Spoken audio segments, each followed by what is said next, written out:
आज मैं आपसे बात करूंगा इंग्लैंड के सबसे मशहूर ड्रामाटिस्ट के सबसे मशहूर ड्रामे हैमलेट के बारे में, जो 16वीं या 17वीं सदी में लिखा गया, लेकिन इसके मुतालिक कुछ भी यकीन से नहीं कहा जा सकता। बिल्कुल ऐसे ही जैसे शेक्सपियर और उसकी राइटिंग्स की ऑथरशिप के मुतालिक कुछ भी यकीन से नहीं कहा जा सकता। और इस बात का सुराग लगाना बिल्कुल ऐसे ही है जैसे गधे के सर पे सींग तलाश करना। The tragedy of Hamlet Prince of Denmark का जो बेसिक प्लॉट है वो डिफरेंट सोर्सेज से लिया गया है, और इनमें से सबसे इंपॉर्टेंट सोर्स है लाइफ ऑफ हैमलेट, जो कि 13वीं सदी के एक राइटर सैक्सो ग्रामेटिकस ने लिखा है, जिसमें हैमलेट का चचा अपने भाई को कत्ल करता है, जिसकी वजह से हैमलेट अपने चचा की आंखों में धूल झोंकने और अपने बाप के कत्ल का बदला लेने के लिए पागलपन की एक्टिंग स्टार्ट कर देता है। और एक दिन वो अपने चचा को कत्ल करके अपने बाप की मौत का बदला लेने में कामयाब हो जाता है। और ये सब कुछ याद रखना बहुत आसान है क्योंकि हैमलेट का लफ्जी मानी है पागल। और इस सब इंट्रोडक्शन और बैकग्राउंड के बाद अब हम आते हैं शेक्सपियर के हैमलेट की तरफ। लेकिन उससे पहले मैं ये बताना जरूरी समझता हूँ कि हम हैमलेट की बात कर रहे हैं, ऑमलेट की बात नहीं कर रहे। ये ना हो कि सुबह सवाल उठे कि हीर मर्द था या औरत। हैमलेट विटनबर्ग में ग्रेजुएशन का स्टूडेंट होता है, जहाँ से वो अपने बाप की मौत की खबर सुनकर एल्सिनोर वापस आता है, और फिर उसकी माँ गेर्ट्रूड फौरन उसके चचा क्लॉडियस से शादी कर लेती है और यूं क्लॉडियस बादशाह बनने में कामयाब हो जाता है, जबकि टेक्निकली हैमलेट को बादशाह बनना चाहिए था। अपने बाप की मौत के सोग में हैमलेट काले कपड़े पहनना, सैड म्यूजिक सुनना और तन्हाई में अपने आप से ही बातें करना शुरू कर देता है। और फिर एक दिन हैमलेट के बाप की भटकती रूह उसे क्लॉडियस से अपने कत्ल का बदला लेने के लिए कहती है। तो जनाब, अब बाप के खुद आने में और उसकी रूह के आने में बहुत फर्क है।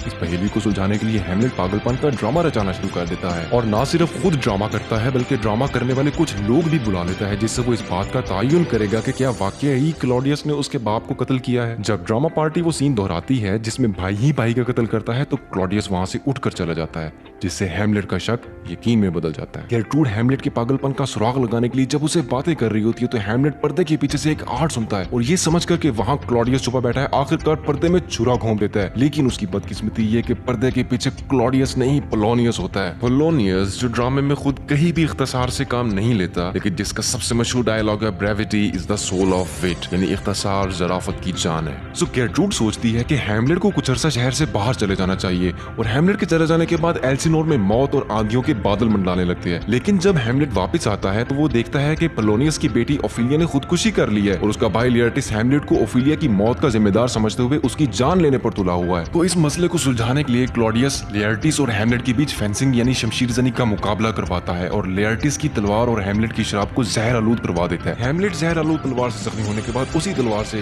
लेयर्टिस को मौत के घाट उतार देता है, और दूसरी तरफ गेर्ट्रूड जहरीली शराब पीकर ठिकाने लग जाती है, मौत के इस नंगे नाच का फायदा उठाते हुए। और ये देख कर के अब स्टेज पर कोई नहीं रह गया मरने के लिए, हैमलेट आखिरकार क्लॉडियस को कत्ल करके अपने बाप की मौत का बदला ले लेता है। तो इसी खुशी में आइए चलते हैं डेनमार्क, जहां पूरे ड्रामे के दौरान क्लॉडियस नॉर्वे पे हमले के लिए एक फौज तैयार करता रहा है। डेनमार्क अमन और जंग में यूं फंसा हुआ है जैसे सर्कस में यूनिसाइकिल वाला किसी टाइट रोप पे फंसा। और जैसा कि आमतौर पर होता है कि बाहर के दुश्मन का खतरा मुल्क के अंदर रहने वालों में शक की फिजा पैदा कर देता है। एल्सिनोर भी इन्हीं हालात में घिरा होता है, जहां हैमलेट रोजेनक्रेट्ज और गिल्डेनस्टर्न को कहता है कि डेनमार्क एक कैद खाना है। ड्रामे के तमाम कैरेक्टर्स एक दूसरे को शक की निगाह से देखते हैं। गेर्ट्रूड और क्लॉडियस हैमलेट पर छुपकर नजर रखे होते हैं, लेकिन पोलोनियस को यह काम महंगा पड़ जाता है। हैमलेट के जिगरी यार रोजेनक्रेट्ज और गिल्डेनस्टर्न क्लॉडियस के कहने पर हैमलेट पर नजर रखे होते हैं। ओफिलिया ने भी हैमलेट पर नजर रखी होती है, लेकिन थोड़ी दूसरी टाइप की, जबकि हैमलेट ने ओफिलिया की बजाय क्लॉडियस पर नजर रखी होती है, इस बात का यकीन करने के लिए कि क्या वाकई क्लॉडियस ने उसके बाप को कत्ल किया है। और सबसे इम्पोर्टेंटली एक नजर हैमलेट ने अपने ज़मीर पे रखी होती है। जाती तौर पे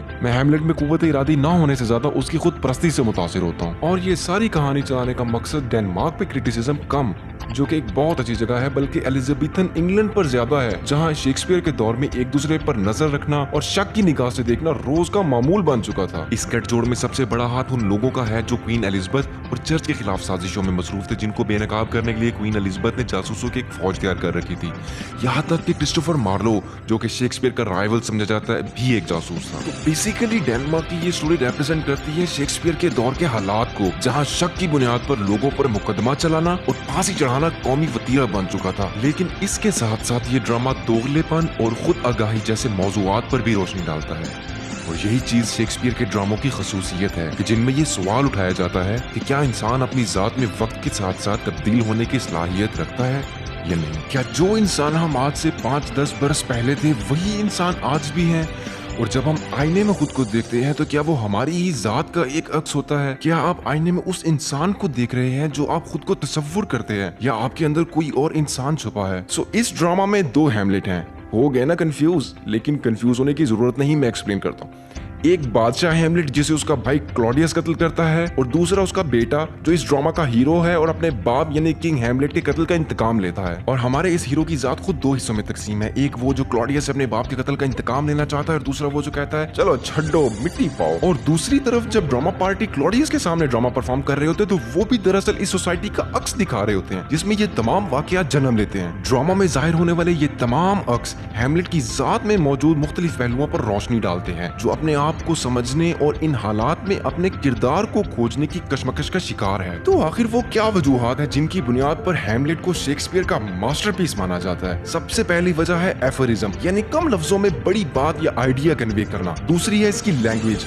और तीसरी है एम्बिग्विटी यानी ड्रामा डिफरेंट मीनिंग्स में इंटरप्रेट किया जा सकता है। और शेक्सपियर इस बात को बहुत मुनफरिद अंदाज से एक्सप्लेन करता है कि हम जो कुछ भी कर रहे हैं क्यों कर रहे हैं। हेमलेट में कुव्वत इरादी ना होने की वजह उसकी कम उम्री या उसकी खुदपरस्ती नहीं बल्कि वो एक इंसान है।